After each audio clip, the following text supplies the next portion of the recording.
They'll be calling you a radical. Want to talk about Fukushima? Want to talk about my walk in Manhattan on Saturday? Want to talk about activism? Want to talk about the Blue Castle hearings?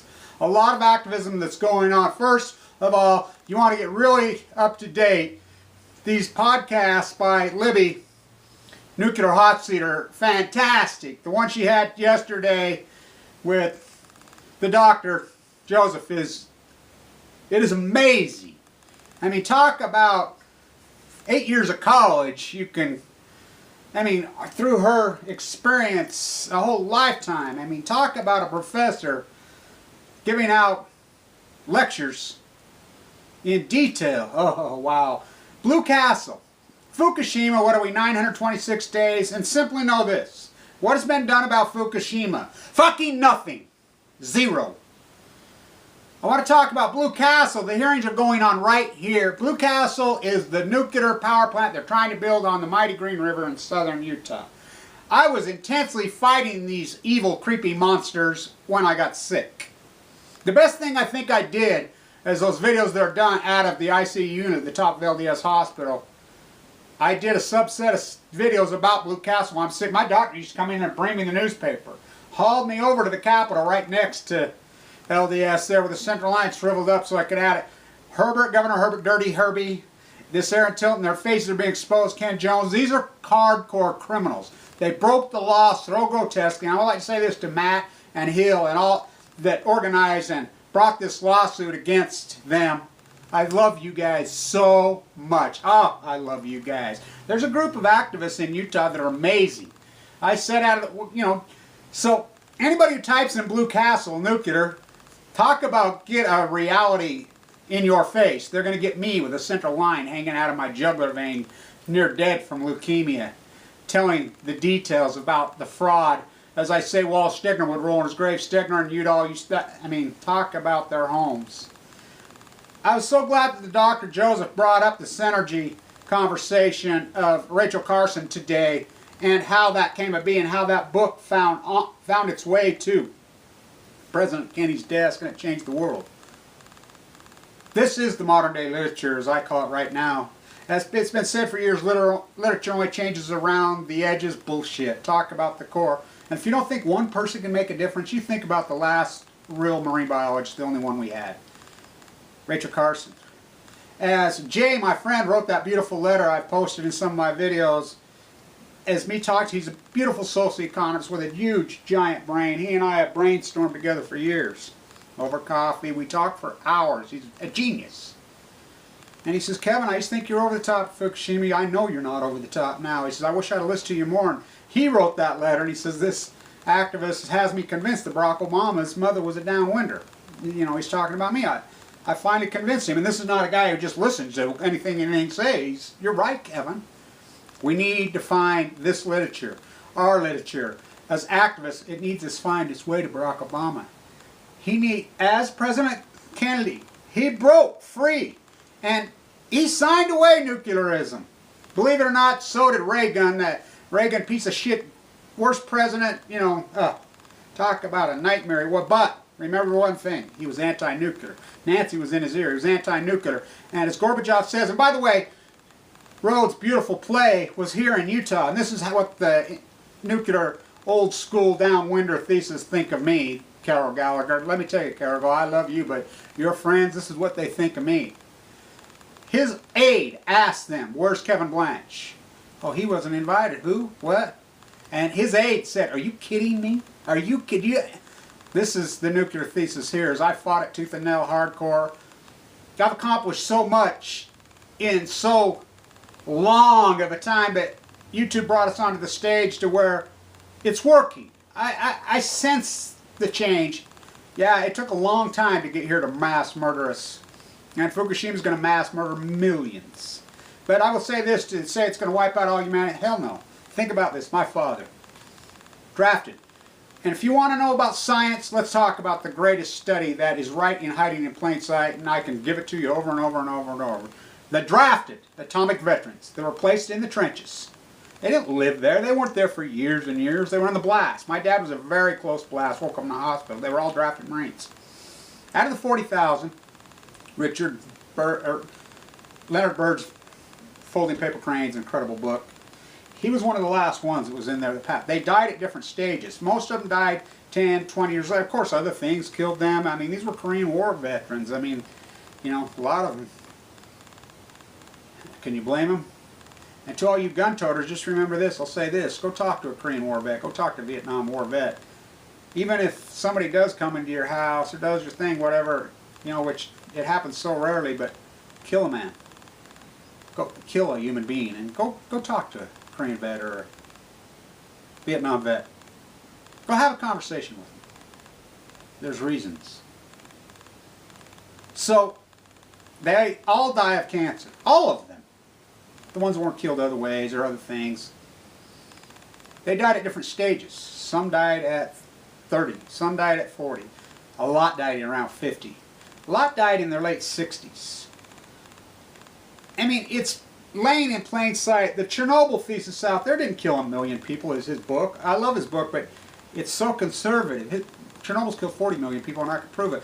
Fukushima has killed well in excess of 200,000 people. My estimate, I mean, forget 200,000. What am I saying?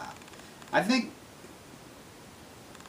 in my work on the cancer rates, I'm in the #1 leukemia unit. I mean, this is not hyperbole. This is the rates of cancer increasing, the survival rate decreasing after 21 years of increasing. My work, and I'm intense in this, do not kid yourself. Don't underestimate my work and don't underestimate me. Because I don't just eat, sleep, drink this. I literally sleep with it. I got leukemia 7 months later, but anyway.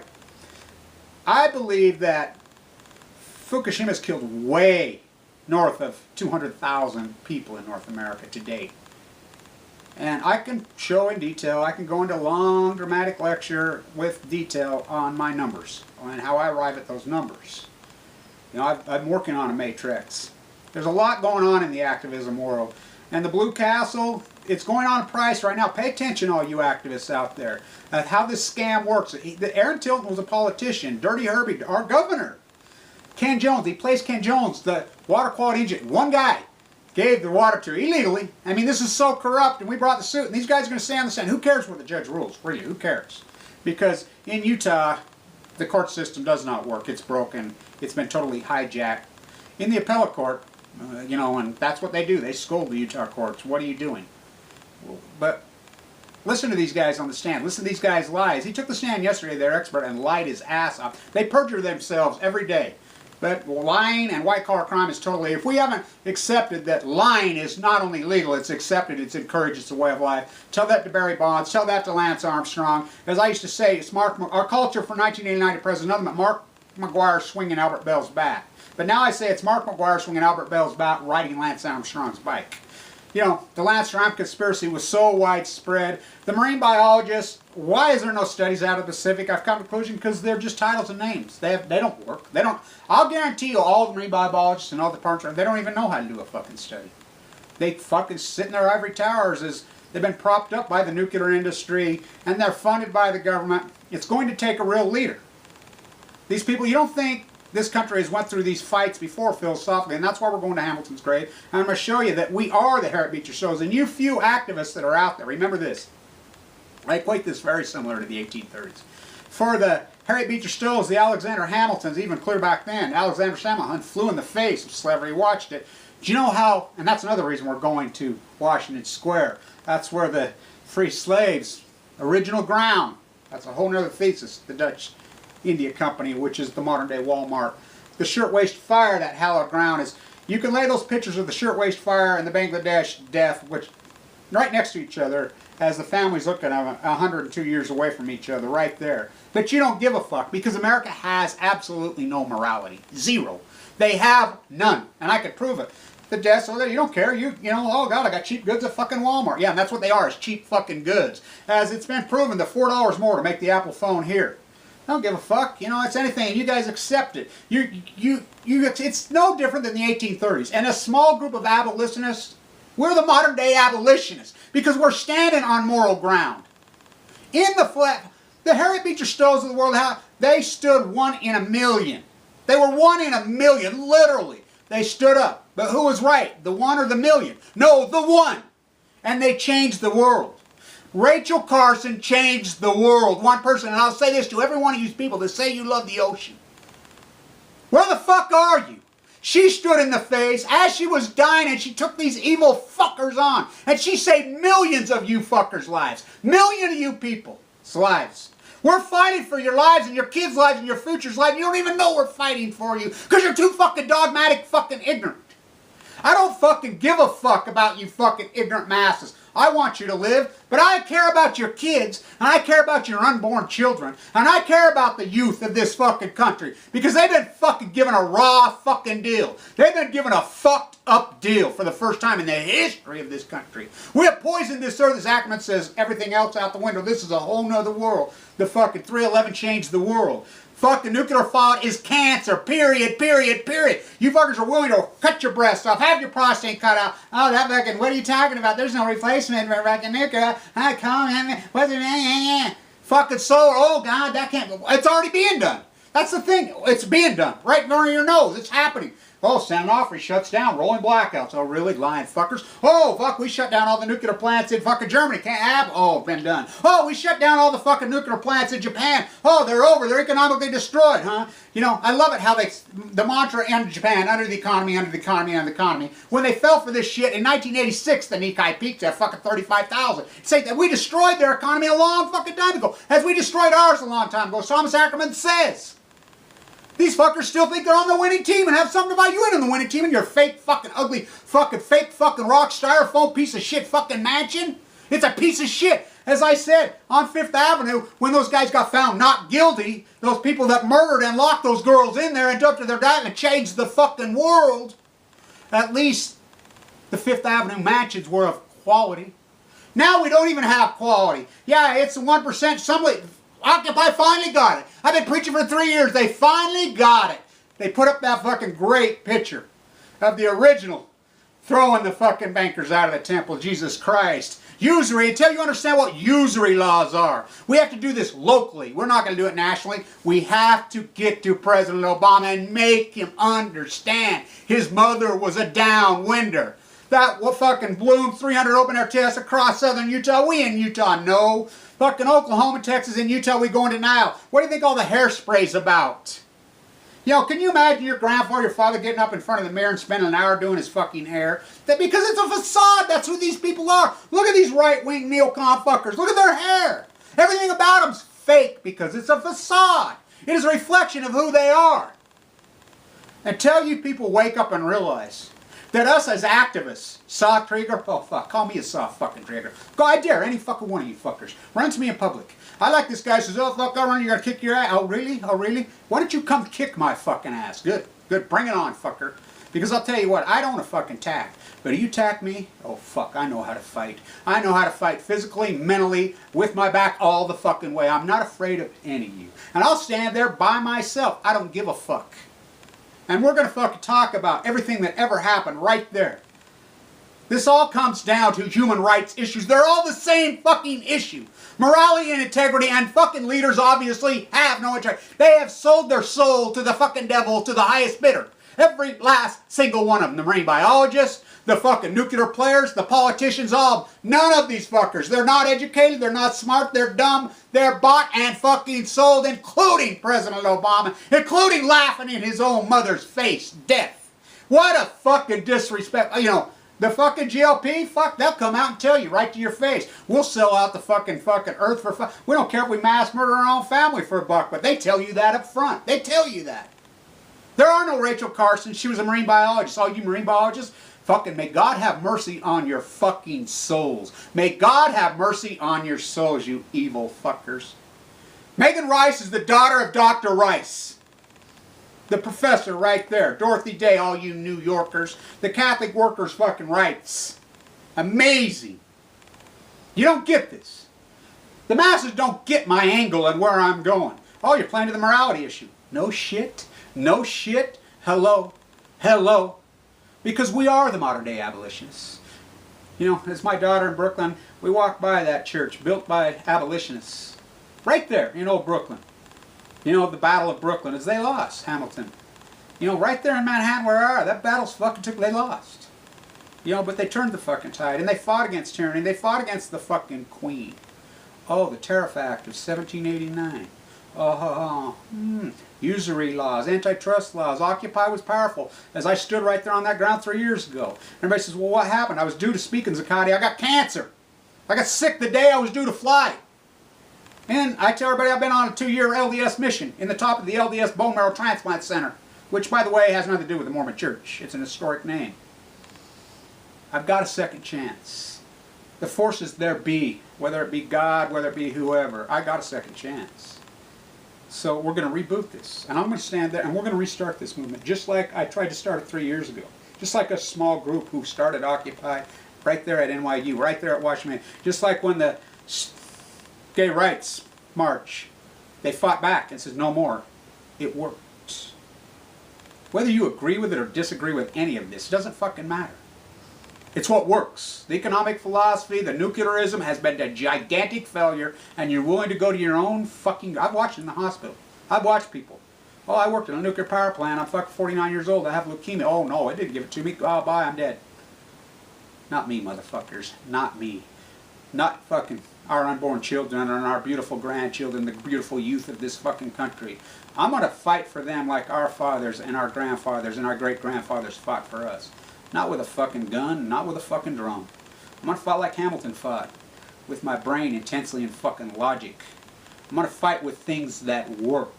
This nuclear, these are all human rights and they all tie together, and this is the fucking card I'm going to play. I'll play it till the fucking day I die. It's called integrity.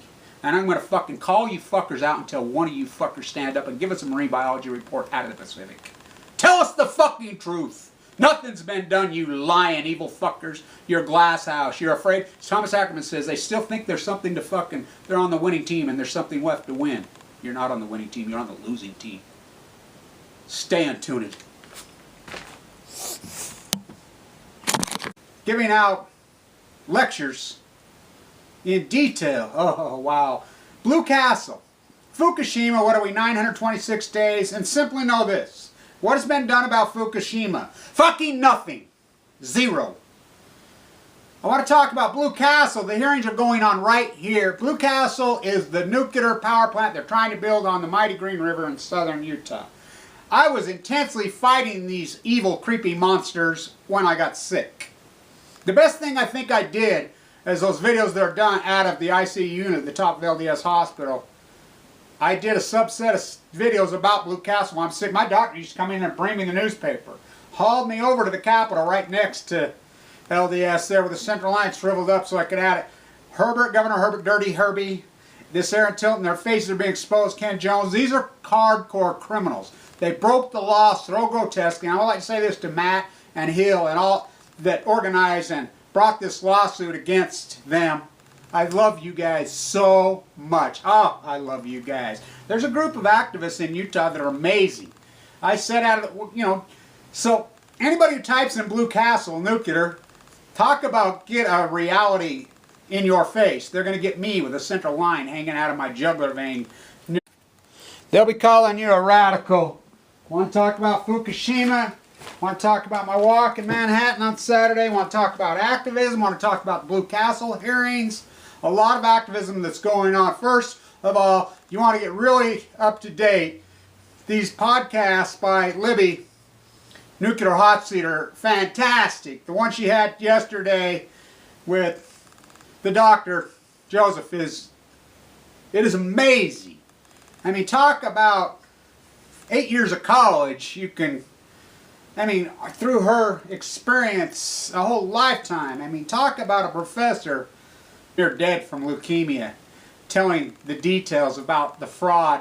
As I say, Walt Stegner would roll in his grave. Stegner and Udall used to, I mean, talk about their homes. I was so glad that the Dr. Joseph brought up the synergy conversation of Rachel Carson today and how that came to be and how that book found its way to President Kennedy's desk and it changed the world. This is the modern day literature, as I call it right now. As it's been said for years, literature only changes around the edges. Bullshit. Talk about the core. And if you don't think one person can make a difference, you think about the last real marine biologist, the only one we had. Rachel Carson. as Jay, my friend, wrote that beautiful letter I've posted in some of my videos, as me talking, he's a beautiful socioeconomist with a huge, giant brain. He and I have brainstormed together for years over coffee. We talked for hours. He's a genius. And he says, Kevin, I just think you're over the top, Fukushima. I know you're not over the top now. He says, I wish I'd listened to you more. And he wrote that letter, and he says, this activist has me convinced that Barack Obama's mother was a downwinder. You know, he's talking about me. I finally convinced him. And this is not a guy who just listens to anything says. You're right, Kevin. We need to find this literature, our literature. As activists, it needs to find its way to Barack Obama.